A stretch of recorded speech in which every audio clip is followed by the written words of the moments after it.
वाह वाह मम्मा, क्या स्वाद है। अरे मेरे राजा, सबका राजा आरती और मसाला।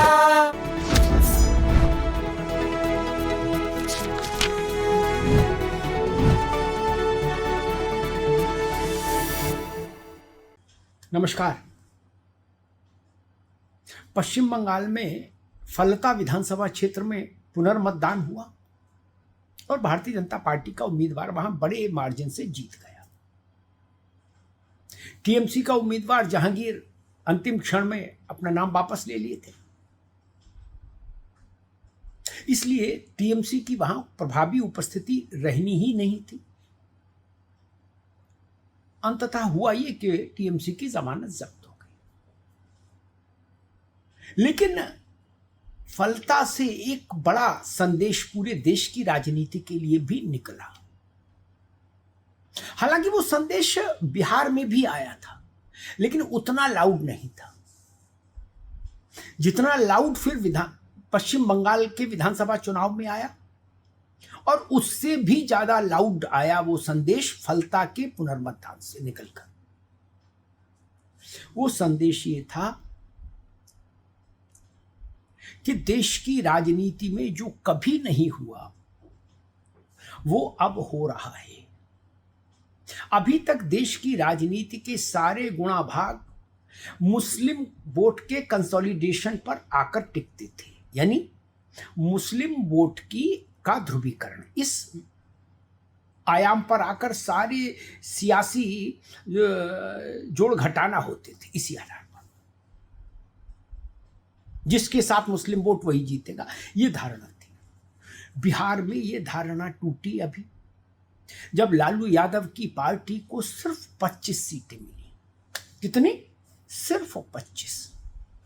जबकि गठबंधन में महागठबंधन था, कांग्रेस भी उनके साथ थी, वामपंथी भी उनके साथ थे। मुस्लिम वोट का कहीं प्रभावी विभाजन नहीं था। बिहार में आरजेडी के साथ मुस्लिम मतदाता पहले जैसे ही रहे। इस बार भी मुस्लिम मतदाताओं के प्यार में, दुलार में, समर्थन में, लाड़ में कहीं कोई कमी नहीं आई आरजेडी के खाते। बिहार भर के मुसलमानों की वो पहली पसंद थी और रही भी विधानसभा चुनाव के परिणाम में। लेकिन मुस्लिमों के भरपूर प्यार, दुलार, पुचकार, समर्थन, आशीर्वाद के बाद भी आरजेडी 25 सीटें पा पाई कुल। आरजेडी का इतना खराब प्रदर्शन लालू यादव के राजनीतिक जीवन काल में कभी नहीं रहा था जितना इस बार हुआ। सिर्फ 1/4 सैकड़ा सीट 25, जबकि मुस्लिम वोट यथावत था आरजेडी के कोटे में। उसके बाद भी ये स्थिति। संदेश साफ था कि केवल मुस्लिम वोटों के बल पर आप बिहार में प्रमुख राजनीतिक शक्ति नहीं रहेंगे। सत्ता तो छोड़ दीजिए, 25 सीट वाली पार्टी कोई बहुत बड़ी पार्टी तो नहीं मानी जाएगी ना। फिर आगे आइए, बंगाल का विधानसभा चुनाव आया, परिणाम आया। इस परिणाम की भी व्याख्या इसी सिद्धांत पर करी। ममता जी और उनकी पार्टी के साथ पश्चिम बंगाल के मुसलमानों का प्यार, दुलार, समर्थन, लाड़ यथावत रहा। जैसा पिछले चुनावों में समर्थन था ममता जी की पार्टी के साथ मुस्लिम वोट का, वैसा ही समर्थन रहा, बल्कि उससे थोड़ा ज्यादा प्रचंड हुआ। मुस्लिम कंसोलिडेशन, मुस्लिम पोलराइजेशन टीएमसी के पक्ष में इस बार और ज्यादा तेज था पिछले चुनावों की तुलना में। मुसलमानों का झोली भर भर वोट मिला टीएमसी को। संपूर्ण समर्थन जिसको बोलते ना, वैसी स्थिति थी बंगाल में मुसलमान और टीएमसी की। संपूर्ण समर्थन, टोटल सपोर्ट। 87 सीटें ऐसी हैं पश्चिम बंगाल में विधानसभा के में जो मुस्लिम बहुल सीटें हैं, जहां मुस्लिम मतदाताओं का समर्थन आपको एमएलए बना देता है। लेकिन ममता जी के पास मुसलमानों के संपूर्ण समर्थन के बाद भी कुल 80 सीटें ही आई, जिसमें वो अपनी तो हारी गई सीट। इस चुनाव परिणाम की समीक्षा का संदेश क्या है कि पश्चिम बंगाल में मुस्लिमों के 100% समर्थन के बाद भी जब तक हिंदू मतदाता आपके साथ खड़ा नहीं होगा, आप सरकार नहीं बना पाएंगे, और अगर बनी गई होगी तो बचा नहीं पाएंगे। ममता जी के साथ वही हुआ, सरकार चली गई। इससे पहले क्या समीक्षा होती थी बंगाल की? ममता को कौन हराएगा, उनके पास मुसलमानों का समर्थन है, बहुत है, 87 सीटें तो उनकी इस जेब में है। क्या हुआ? मुसलमानों के समर्थन से ममता जी अपनी कुर्सी नहीं बचा पाई, और फलता में वो चीज और साफ हो गई, और मुखर हो गई, और प्रखर हो गई। फलता का जो वोट चार्ट है पुनर्मतदान के बाद वाला, वो अद्भुत कहानी बता रहा है, अद्भुत। टीएमसी, कांग्रेस, लेफ्ट, इन सबको जोड़ दीजिए, जितना वोट इन सबके खाते में आया है, लगभग उतना ही मुस्लिम वोट कास्ट हुआ था पुनर्मतदान में। और दूसरी ओर भारतीय जनता पार्टी को जितना वोट मिला है, लगभग उतना ही हिंदू वोट कास्ट हुआ, हिंदू वोट पड़ा फलता में। मोटे तौर पर यह अनुमान है। आप समझ गए इसका संदेश क्या है, मैसेजिंग क्या है? ये बड़ी चीज है, इसको समझना होगा।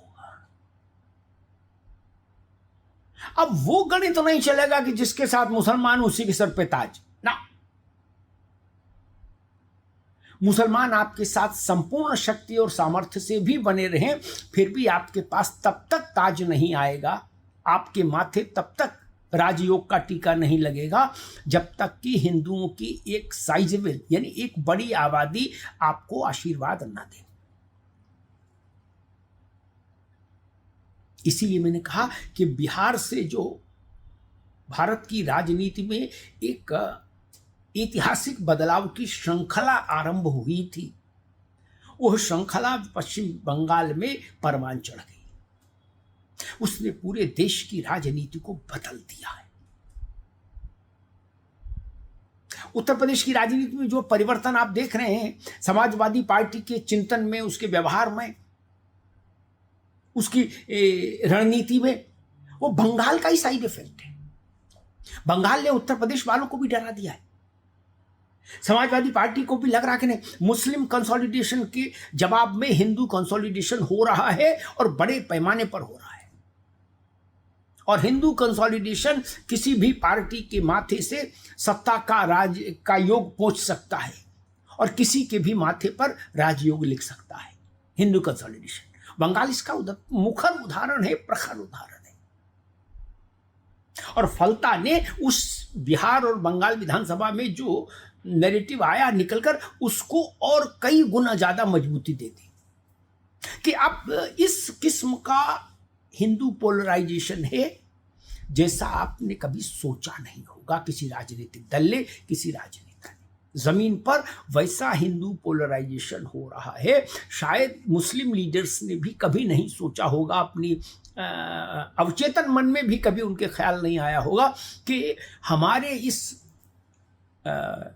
कंसोलिडेशन, पोलराइजेशन के जवाब में कभी हमसे कई गुना ज्यादा बड़ा, मुखर और प्रखर कंसोलिडेशन भारत की बहुसंख्यक आबादी में हो जाएगा। बस यही परिवर्तन है जो देश की राजनीति की दिशा और दशा दोनों बदलने जा रहा है, ये जान लीजिए। और इस बात को शायद राहुल गांधी समझ रहे हैं, तो उनका इरादा अब ये है कि मुसलमानों के साथ थोड़ी खुल्लम खुल्ला खड़े हों और जोरदारी से खड़े हों। इसलिए उन्होंने अपनी पार्टी को निर्देश दे दिया है कि माइनॉरिटी शब्द का इस्तेमाल मत करिए। जहां माइनॉरिटी बोलने की ज़रूरत हो वहां मुसलमान बोलिए, सीधे बोलिए, ताकि मुसलमान और कांग्रेस एक दूसरे से जुड़ जाएं। राहुल गांधी को लग रहा है कि मुस्लिम कंसोलिडेशन का लाभ इस वक्त कांग्रेस को मिल सकता है, लेकिन दुधारी तलवार है। मुस्लिम कंसोलिडेशन जहां होगा वहां उससे बड़ा, उससे व्यापक हिंदू कंसोलिडेशन भी होगा। राहुल गांधी को यह भी याद रखना होगा। ममता जी ने मुस्लिम कंसोलिडेशन किया, लालू यादव ने मुस्लिम कंसोलिडेशन तो खूब अच्छा किया था अपने अपने राज्य में, लेकिन उसके जवाब में जो कंसोलिडेशन हुआ उसने ममता बनर्जी और लालू यादव की पार्टी दोनों के सपने चकनाचूर करके रख दिए, दोनों को वनवास भेज दिया, राजनीतिक वनवास। ये समझना होगा राहुल गांधी को भी। धन्यवाद।